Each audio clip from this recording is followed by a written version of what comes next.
Let's say we have two subspaces of Rn, S and T, and we want to add these two subspaces. What I mean by adding them is you're going to take all combinations of vectors in S and vectors in T.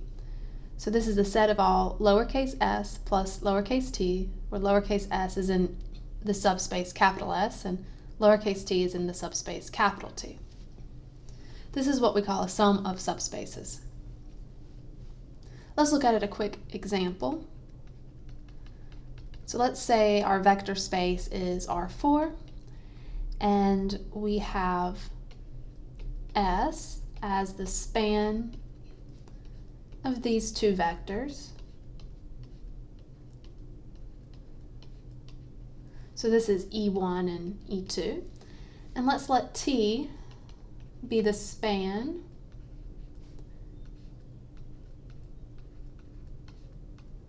of these two vectors. And this is E2 and E3. So what is S plus T? So S plus T is going to be a set of all linear combinations of these three basis vectors. Notice that I repeated E2. So it's the span of E1, E2, E3. So it's a three-dimensional subspace of R4, so it's not the entire space. And when we have a vector in S plus T, so let's call this vector W. I want W to be in the space S plus T. Let's actually come up with a vector. Let's say 3, 1, 4, 0. So that is in this space, because you can write it as 3 times E1 plus 1 times E1 plus 4 times E3. But something to note is that this combination, 3 times E1, that should be an E2 here, sorry. 3 times E1 plus 1 times E2, we can call this vector S1. And we can call this vector T1. So we're able to write W as a sum of vectors, S1 and T1, where S1 belongs in S and T1 belongs in T. But also note, because of the basis for S and T, we could instead call this vector S2 and this vector T2, and you can see that this vector belongs in T because T is the span of E2 and E3, and so this is a linear combination of E2 and E3, and S is the span of E1 and E2, so we have a linear combination of E1. So W is also S2 plus T2. So you can write W as a sum of vectors in S and T, but you can write it in two different ways.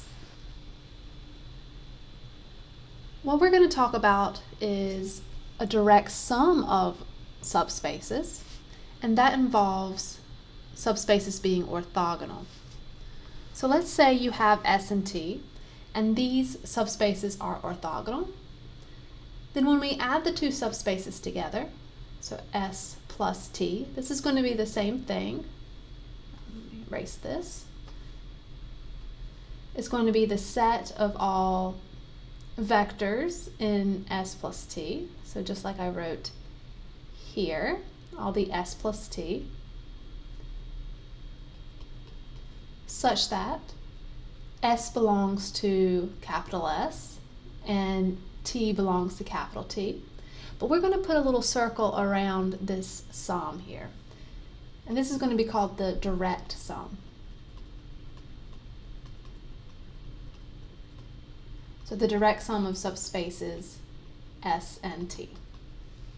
And we only use this when we have these orthogonal vectors, these orthogonal subspaces of our vector space. Something to note is, since we have the intersection the intersection of S and T is 0. We proved that in the last video.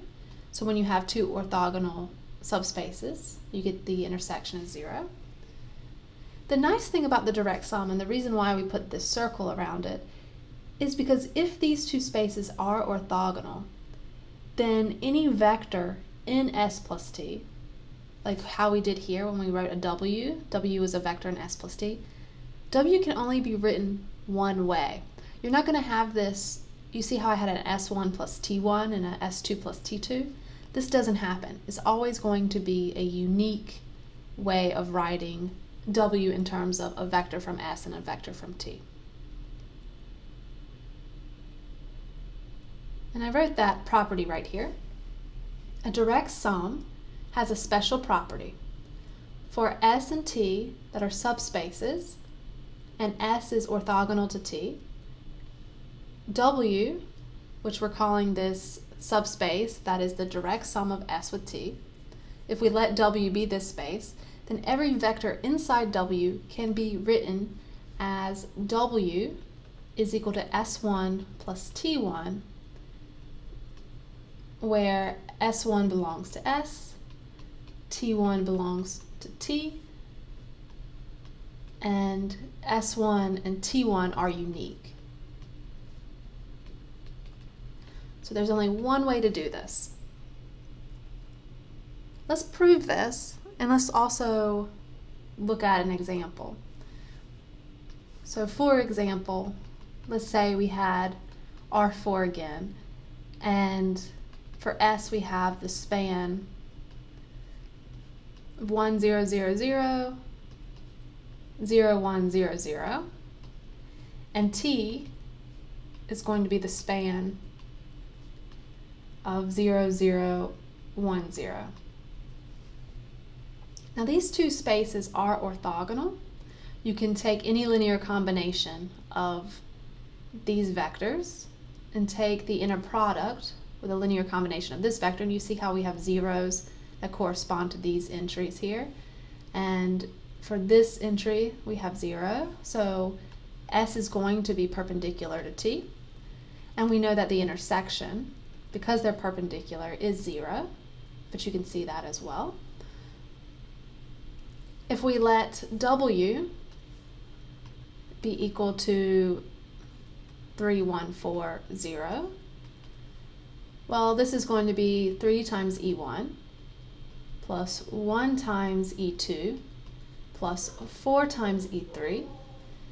This is E1, E2, and E3. Well, you can see that there's no way to write one of these vectors in terms of E3. So you can't write E1 and E2 in terms of E3, and you can't add these vectors to get something in S. This vector here is our S1, and this vector here is our T1. And this is the only way you can write this vector W as a sum of a vector from S and from T.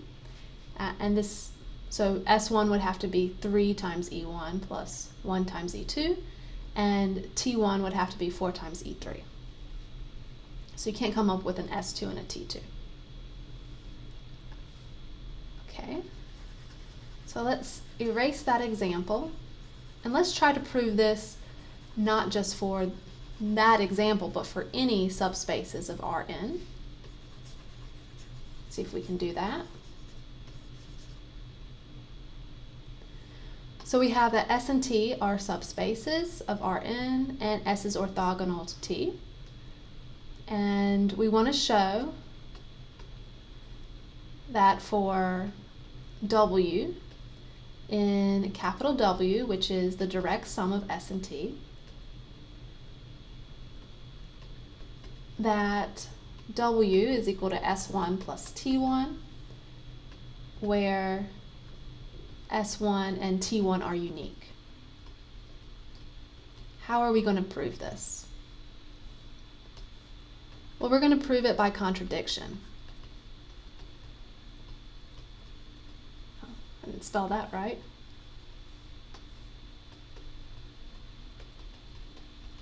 Okay, so we're going to assume that W can be written in two ways. So if we let W belong to capital W and assume W can be written as S1 plus T1 and W can be written as S2 plus T2, where S1, S2 belong to S and T1 and T2 belong to T. Okay, so what can we do with this? Since W is equal to S1 plus T1 and it's also equal to S2 plus T2, well, W is always equal to W, so that tells us that S1 plus T1 has to be equal to S2 plus T2. All right, let's get everything, all the S's on one side and the T's on one side. So S1 minus S2 is going to be equal to T1 plus T2, T2 minus T1. And now we have that this vector, which belongs to capital S, because it's a linear combination of vectors in S. This is a vector in S, and this is a vector in S, so it belongs to S. And this linear combination, you have something in T and something else in T, you subtract them, you're still in T.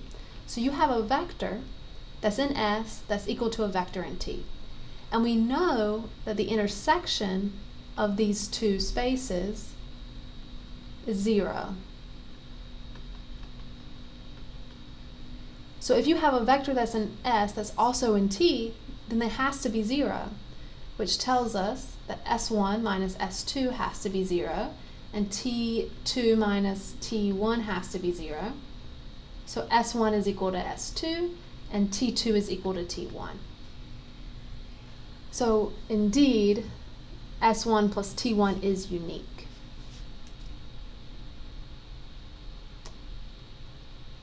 Let's look at a special case. So let S be a subspace of Rn. Then, since we know that the orthogonal complement is perpendicular to S, and in fact it's the largest